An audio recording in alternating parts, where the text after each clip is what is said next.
New market থানার হত্যা মামলায় সাবেক প্রধানমন্ত্রী শেখ হাসিনার বেসরকারি শিল্প ও বিনিয়োগ উপদেষ্টা সালমান এফ রহমান ও সাবেক আইনমন্ত্রী আনিসুল হককে সিএমএম আদালতে হাজির করা হয়েছে। তাদেরকে 10 দিনের রিমান্ড চেয়ে আবেদন করেছে পুলিশ। কোটা সংস্কার আন্দোলন ঘিরে 16 জুলাই নিউ মার্কেট এলাকায় শিক্ষার্থীদের সঙ্গে ছাত্রলীগ ও পুলিশের সংঘর্ষের এক পর্যায়ে মারা যায় দোকান কর্মচারী শাহজাহান আলী। এই ঘটনায় তার মা বাদী হয়ে অজ্ঞাত আসামিদের বিরুদ্ধে মামলা করেন। মঙ্গলবার সন্ধ্যায় গোপন তথ্যের ভিত্তিতে নৌপথে পলায়নরত অবস্থায় ঢাকার সদরঘাট এলাকা হতে সালমান এফ রহমান ও আনিসুল হককে আটক করা হয়। শাহজাহান হত্যা মামলায় গ্রেপ্তার দেখানো হয়। পরে তাদের নিয়ে রাখা হয় ঢাকা মহানগর গোয়েন্দা কার্যালয়ে।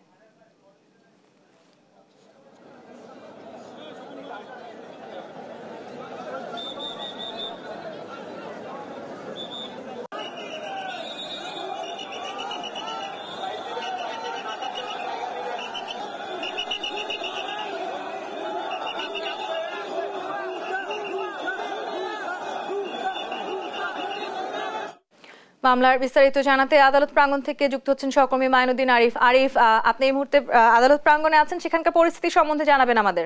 সাবেক আইনমন্ত্রী আনিসুল হক এবং যে সাবেক সরকারের যিনি শিল্প বিনিয়োগ উপদেষ্টা বেসরকারি, তাকে কিছুক্ষণ আগে উঠানো হয়েছে। এই মুহূর্তে চারপাশে যে পরিবেশ, সামনে যে পরিবেশ,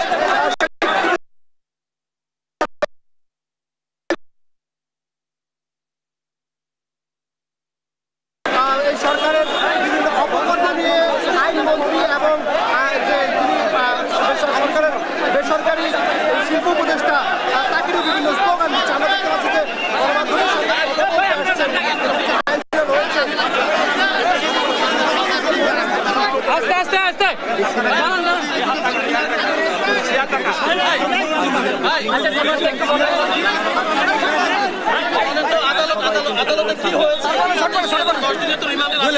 সঙ্গে আপনি কলবাগান থানায় একটি হত্যা মামলায় আসামি সালমান সাবেক আইনমন্ত্রী আনিসুল হককে বিজ্ঞ আদালতে উপস্থিত করা হয়েছে। হত্যাকারী সামনে বলেন, ক্যামেরায় বলেন, ক্যামেরায় হত্যা হয়েছিল সেই বাদী সন্তানের পিতা আদালতে উপস্থিত ছিল। বিজ্ঞ আদালত প্রসিকিউশনের পক্ষ থেকে এই এবং বাদীর মামলার বাদী সেখানে উপস্থিত ছিল। বাদীর কান্নায়, তার সন্তান হারার কান্নায় সারা আদালতে আইনজীবী এবং সাধারণ মানুষের মধ্যে কান্নার রোল পড়ে যায় এবং এক আবেগপূর্ণ পরিবেশের সৃষ্টি হয়। ভিকটিমের পিতা, ভিকটিম যাকে হত্যা করা হয়েছিল, তার পিতা আদালতে উপস্থিত থেকে তিনি বলেন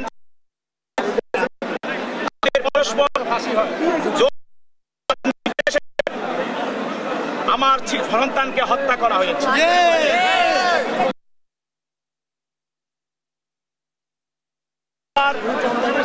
এবং রিমান্ড পিটিশন পর্যালোচনা করে এই আসামিদের বিরুদ্ধে 10 দিনের রিমান্ড মঞ্জুর করে। সেখানে আমরা ন্যায় বিচার দাবি করছি। ন্যায় বিচার দেয় নাই, তারা আদালতে উপস্থিত হয় নাই এবং হাজার হাজার আইনজীবীর আজকে আদালতে হাজার হাজার আইনজীবী উপস্থিত ছিল।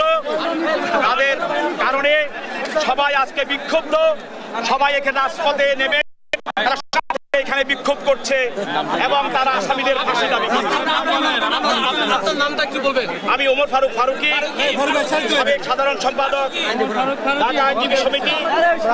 আমরা এখানে কথা বলছিল গণমাধ্যমের সঙ্গে আইনজীবীরা, সেখানে যেমনটি বলছেন যে সালমান এফ রহমান এবং সাবেক আইনমন্ত্রী আনিসুল হকের 10 দিনের রিমান্ড মঞ্জুর করেছে আদালত।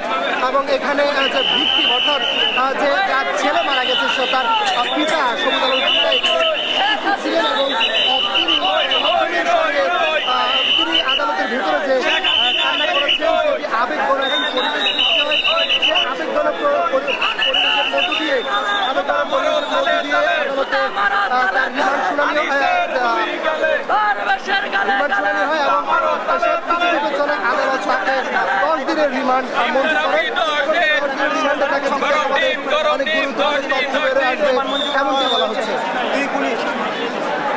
মুহূর্তে কিছুক্ষণের মধ্যেই আদালতের এজলাস কক্ষ থেকে তাকে আবারও হাজতখানা নেওয়া হবে। সেই হাজতখানা থেকেই পরে আবার তাকে নিউ মার্কেট থানার যে মামলাটিতে রিমান্ড দেওয়া হয়েছে তাদের দুজনকেই সেখানে নিয়ে যাওয়া হবে। দর্শক, আওয়ামী লীগ সরকারের পতনের পর এই প্রথম সাবেক মন্ত্রী, তার সরকারের মন্ত্রী এবং বেসরকারি শিল্প বিষয়ক উপদেষ্টা যিনি রয়েছে তাকে গ্রেফতার করেছে এবং বলা হচ্ছে, আইনজীবীরা বলছেন যে একে একে যারা এই হত্যাকাণ্ডের নির্দেশদাতা ছিল, হত্যাকাণ্ডের সঙ্গে যুক্ত ছিল এবং তাদের ছত্রছায়া যে হত্যাকাণ্ড হয়েছে সেই হত্যাকাণ্ডটির বিচার না হওয়া পর্যন্ত তারা তাদের এই আন্দোলন চালিয়ে যাবেন এমনটি বলছেন।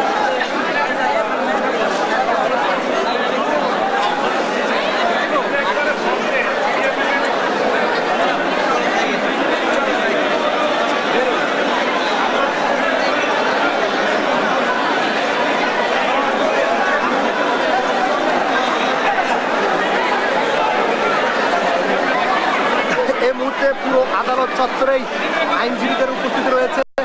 দর্শক, আমরা বলছিলাম যে এখানে যে বিক্ষুব্ধ তারা বারবার একটি দাবি করছেন, শুধু 10 দিনের রিমান্ড নয়, রিমান্ডে নিয়ে যে জিজ্ঞাসাবাদের যেসব তথ্য বেরো আসবে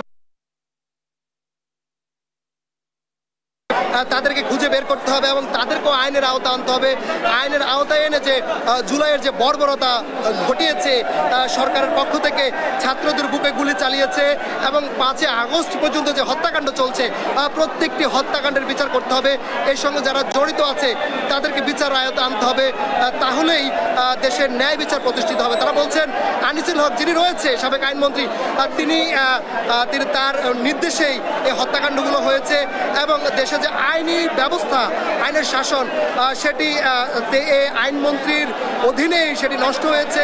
আইনের যে আইন প্রত্যাশী মানুষ রয়েছে বিচার পান নাই, আদালতের ন্যায় বিচার পান নাই, এমনকি বিতর্কিত অনেক আইন করে দেশের অনেক ক্ষতি করেছে এমনটি আইনজীবীরা বলছেন। বিক্ষুব্ধ আইনজীবী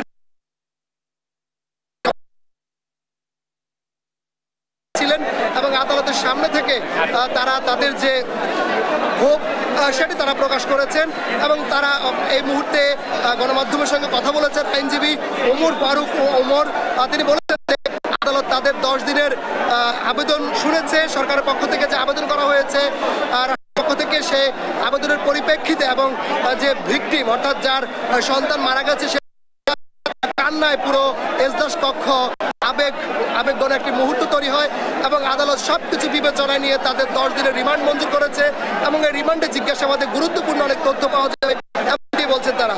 এ ছিল